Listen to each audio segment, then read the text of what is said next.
All right, so joining our podcast today is Stefan Kiefer.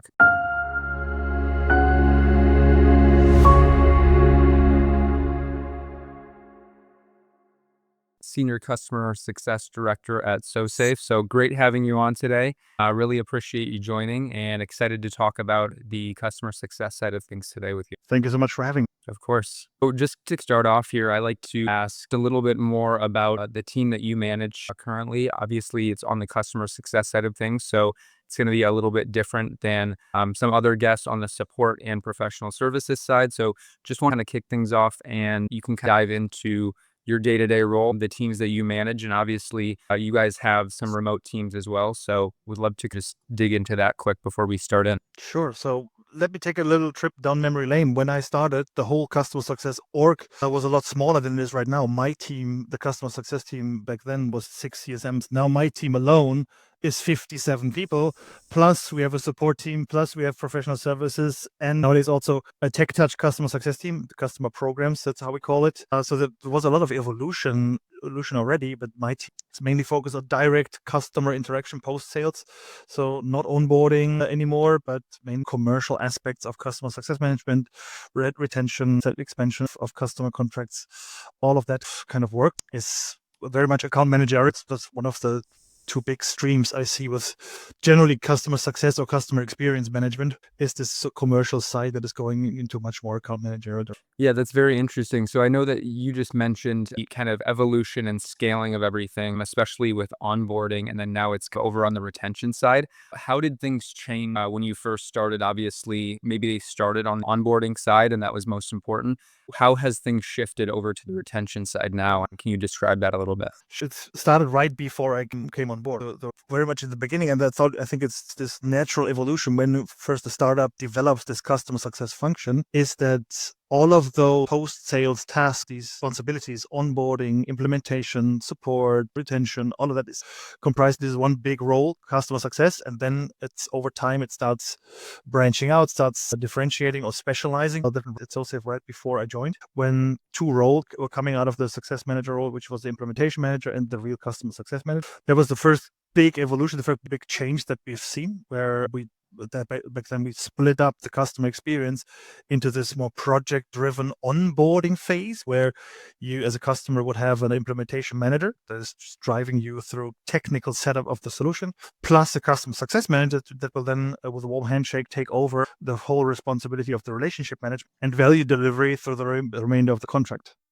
So I guess my question there, and that's very interesting, but I guess my question is, so when it started out, it's scaled to, you said roughly 57 now. Is there a separate team that kind of handles that onboarding now when you guys are over on the retention side? Yes, there is still the implementation team that is still there, and still we work in tandem with them, directly in parallel, at least for the first few weeks of a customer engagement.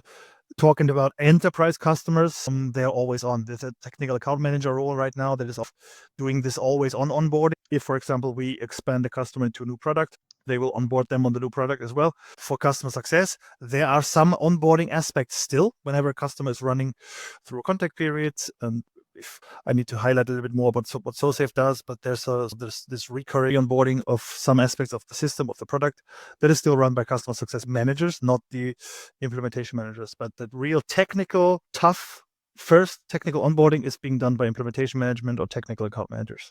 Yeah, that makes sense. And I think so many companies that I talk to are in all different places with their customer success and the direction that they're going. Obviously, when they're scaling, things look a little bit different. One thing that I have covered a lot is customer success teams. Some of them will handle customer segments the same way. So no matter if they are a brand new, smaller customer or an enterprise customer, they're handling those the exact same way. How has things shifted for you as you've grown, handling smaller customers versus your enterprise? Very much depends a bit on the customer maturity or the expectation that you see from coming from the customer. An enterprise customer can, with our system, basically have the same level of effort or onboarding experience that the smaller customer would have, depending on what their goals are. That's The interesting part that what keeps me always motivated to stay in customer success or CX is exactly that. So this versatility that you always need to adapt to whatever customer you have in front of you, and that determines the level of engagement, the level of difficulty you have in setting them up and working with them. And that's the sort of the crucial question that you need to answer,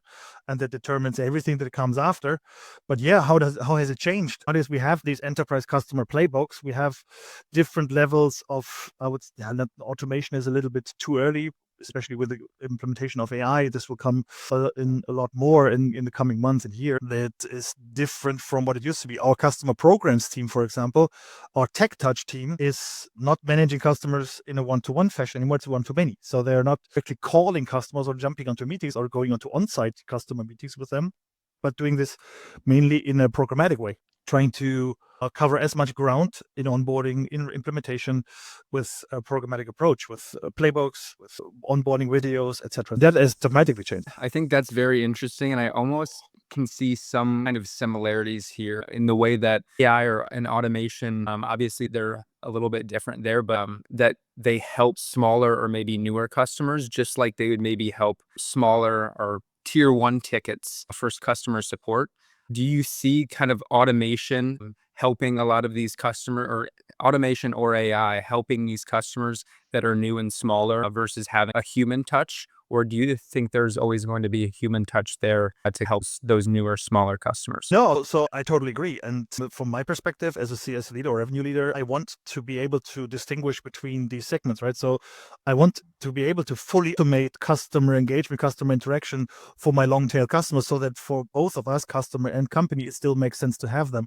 Otherwise, if I have to put a lot of effort into these smaller customers, at what point does profitability become a question? All that kind of segment. Therefore, full automation, especially on the support side, is also my first line of defense. I want to protect my resources that are near and dear to me, that I want to apply to customers that are, I'm not saying more valuable from a personal perspective, but have get a yield in terms of AR or of revenue growth, and not just assign them to any customer that's asking. They're fully automating our long tail customers would be great. It's a super nice evolution. And if you look at, or again, my perspective on it, there's going to be 3 segments: customer success, fully automated tech touch. Everything can be still, and with AI getting better and better, the customer experience will still be great. Can be handled in a very, very technical or very automated way. Then this mid-tier segment, I always talked about pooled customer success management, where there's a bunch of people still directly interacting with customers, but in a semi-automated way. And then there will always be the need, at least in my view, for a personal touch. These enterprise customers with really complex customer situations, complex structures with a high product need and even consultative approach. That's where the tech touch doesn't work, and we need this human interaction. But even then, AI will be super handy with all of the quality of life improvements that AI can bring. So summarizing notes, summarizing calls, or providing me with data from research, what is going on with my customers, how are stakeholders changing on my customers, all of those kind of use cases that are already there today will be even more important if you double down on enterprise customer segments. But still, the human touch will be necessary. Yeah, and I agree 100% with that. And I think that kind of was leading me into our next question that maybe I should have actually started out with first. But it was, how has the customer experience landscape evolved in 2025? And obviously kind of touched on a few things with AI and automation already. So I guess if you want to take it there and expand on it, or if you want to move this in a completely different direction, curious how you think as a leader it has evolved just in the past year or two. In the past year or two, to look back even further, the first customer success tool I ever was exposed to was Gainsight. That was in 2016. Now I have the choice, right? So there's so many tools on the market, real dedicated customer success tools sitting on top of your CRM like sales. Plus, now you have a variety of AI applications, AI systems that are coming to the market, and I like engaging with them because I'm being approached like every other week. So there's this new, I don't know, call agent, or this new AI agent that you should try, and all these new tools that are coming on the market. It has evolved a lot, and everybody is working on AI now and providing you with some capabilities in AI. It's become super complex to see through all of this, and for me, you had some like a second job, but I'm curious about it. I'm curious how AI and also these developments can help. Also, how these tools that are there in place already already are involving in the future, right? So what is Salesforce doing in terms of AI? We are using Atlassian. Atlassian is coming up with their own system. We just migrated to a Google environment. So Gemini is there that is helping me in a customer success perspective and trying to make sense of all of it. And how do I apply all of these tools to my organization so that my product experience is becoming better for my customers? That's what really has changed has picked up pace a lot in the last 2 or 3 years, ever since ChatGPT came to the market. For sure. And I think, like, obviously back in March of this year, our company Zeit actually went to the Zendesk conference, and it was crazy because the whole conference was the overarching message was how AI is going to shape experience in the next 5-10 years. I was just curious how you were talking and wanted to bridge the gap here with, like, how do you cut through the noise of so many new products that are being released? I know that you mentioned there's something new every week. How do you sift through, like, the noise or the garbage of those products to figure out what's going to be most relevant for your team? It's a good question. In the end, I would always go back to my basics. So always trying to go back to what was my product's desired outcome and how can my team support this experience? Plus then how does AI help make my people's job easier and make them more efficient? And that's where I first always would look at. You have all these systems in place, right? So as I said, we use Google, we have Slack now, we have Atlassian. What kind of capabilities do they already provide? What kind of use cases can they already cover with what they provide? And are there any significant gaps that I can go and actively research afterwards? And there's tools out there for almost anything that you can think of. First thing we looked at, naturally or not, was Microsoft Copilot back when we were still a Microsoft environment, which we currently are not anymore. But now, if I look at our tech stack, how many people are already actively using the Slack AI version or Gemini to enhance or improve their day-to-day work experience? But then again, so looking back at what kind of experience, desired outcome would you want to have from your product, and how does the application of AI help with that? And what kind of automation capabilities do you have? And how can you apply it? For us in Germany, there's another aspect, that GDPR compliance and making sure that none of the data is actually leaving Europe or Germany for that matter, because we have some very sensitive customers that really deeply care about the control over their data and that is actually nothing is moving, especially over the pond. That's another aspect. So that's something that I actually deal with quite a bit here, the GDPR side and navigating customers overseas. Could you maybe dig into that a little bit before we move on here to my next question, just about, is there any challenges on your side that you see there? Or actually, this is a good segue into this question. I was going to ask, what's one major challenge that most CX leaders aren't prepared for yet? But I was just wanted to ask a pre-question here of, is there any challenges with GDPR and customer success, and what are they? I think in Germany in particular, there are data leaving the European Union or Germany for that matter is always difficult for customers, and there are strict regulations of what kind of access is allowed. So therefore, we always have a challenge that in some way or another can be mitigated by, I don't know, having data center in Europe that's sort of are disconnected from the overall data flow to the US, for example. But yeah, there are particular challenges. Also, we are working in cybersecurity. That means so we have this data processing agreements that every time we add a new sub-processor, we need an updated version. We need to go to all of our customers and say, by the way, we have a new data sub-processor on our list. This is, and some of the customers are really picky and they're going deep into what kind of data is flowing where to make sure there's no compliance breach with GDPR, because the fines are really hefty. If you look into the news of Google or Facebook, all of them have been fined already. No customer really wants. I feel like that's very interesting. I know that things do work a little bit differently with GDPR, and it's interesting to hear that perspective because I know that a lot of people over here in the US kind of deal with that a lot and obviously follow GDPR within their product. It's nice to actually hear how things are working over there to follow and be compliant with that. As a consumer, I love it. I love the GDPR as a consumer. It helps me protect my own data. But as a revenue leader, also working for a tech company, it sometimes gives me headache because I have to come up with creative solutions or figure out how can we reroute data, how can we make sure we work with vendors that are actually compliant with the GDPR, that have a having data set only in Germany, only in the EU, and that's not always easy. Yeah, that definitely makes sense. Just to switch gears here a little bit, I know that we were on the GDPR topic. Wanted to ask for my next question, what is one major challenge that you've seen CX leaders might not be prepared for yet, just in the current landscape in the past year or two here? We touched upon it already, right? So making sense of all the new tools that are coming to the market, making sure that whatever is applied at your product, at your company, still makes sense and doesn't take away from the customer experience, but improves it, enhances it in some way, and makes your people's life easier with breaking the gears. And overall, sort of this puts CX itself as a dedicated function, dedicated role into question, at least a little bit in my view, because indeed customer success, customer experience, where does it stop? How do you define it moving forward? If you can automate so much of what some of your teams might be doing, how do you redefine yourself? What is the purpose? What is the goal of your organization, of your role in the future? How do you define that for your particular company? That's a major challenge. It's also something, I mean, when I started, there was no customer success manager in Germany. I was an account manager, but doing the job of a CX manager or customer success manager already. But the role didn't exist.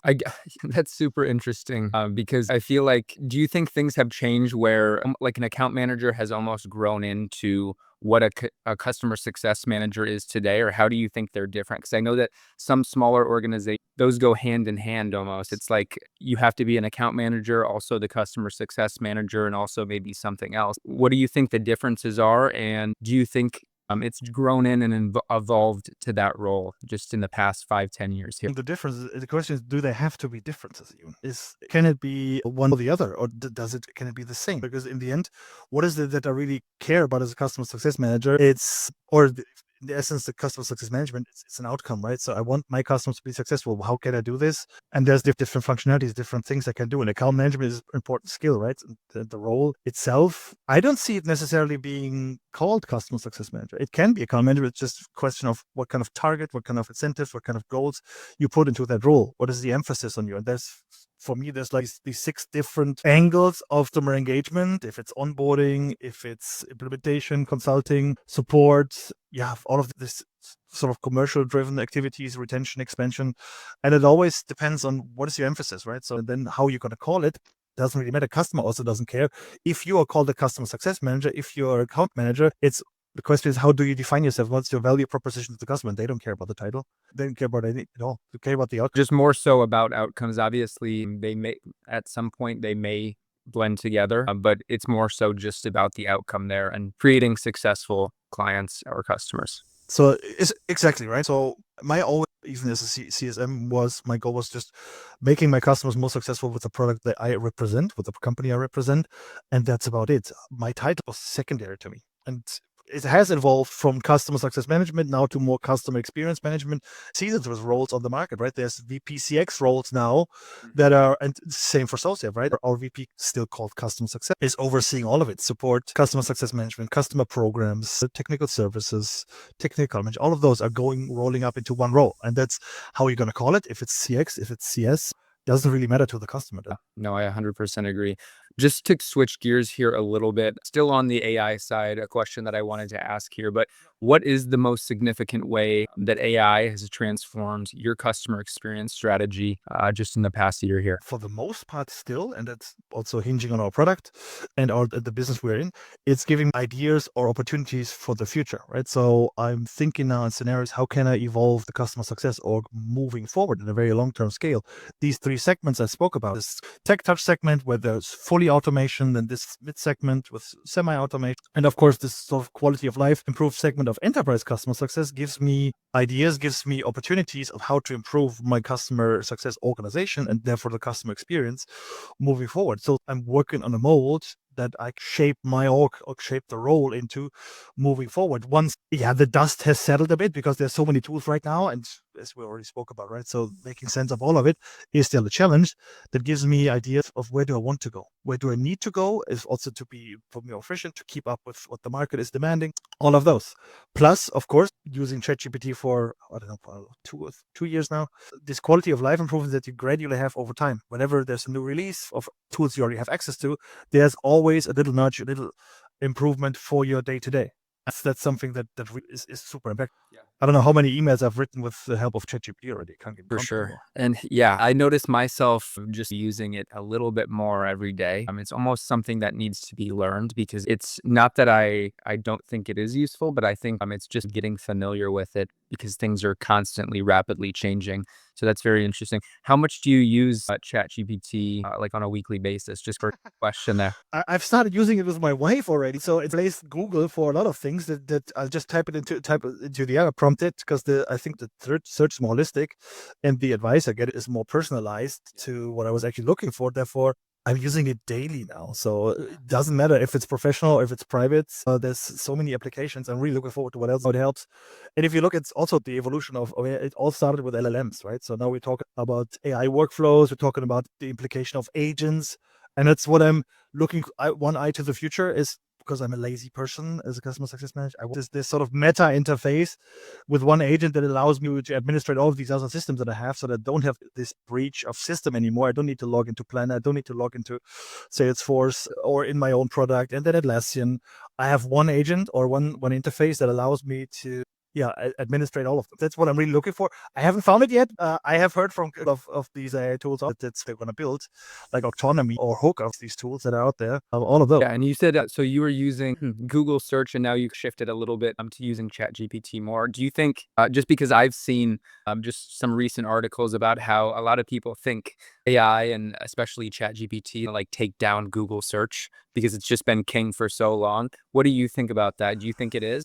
No, I don't think it's gonna be replacing it. No, it's not gonna be replacing it. That Google is too dominant. Google is too much the gorilla in the room, and therefore a good reason. Also, the enhanced experience with AI that you have in Google now is becoming better with Gemini now.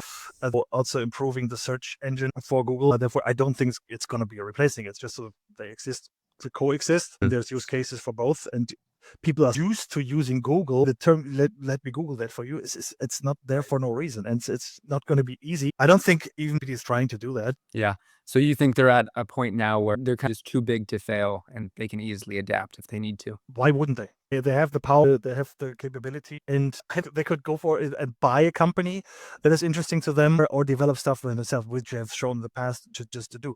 And it's perfectly fair game. For sure. Yeah, super interesting. I wanted to cover just a couple more questions here before we go. Obviously, we've been talking about AI and we moved in that direction. So how do you guys avoid the hype trap of AI while still staying competitive with innovation? We touched upon it briefly already, right? So first of all, trying to remain calm. Yeah, as you said, there is a hype trap. Everybody is talking about AI, and it's like machine learning a couple of years back or personalization. There's always this wave of innovation, and that if you're not careful, you're swept away by. And first of all, stay calm. And then again, so look at how can AI make your life better, make your life easier for your team, for your product, for your customers, and then go back from that and try to actively research what kind of use cases there are. Of course, you have to stay close to the market also to just don't miss innovation, miss use cases, miss stuff that is happening. But also don't just rush into applying any kind of system just because it's there. Always try to think how does whatever system you bring enhance your customer's experience. Otherwise, it's with any software, you procure a lot of software, doesn't do magic for you.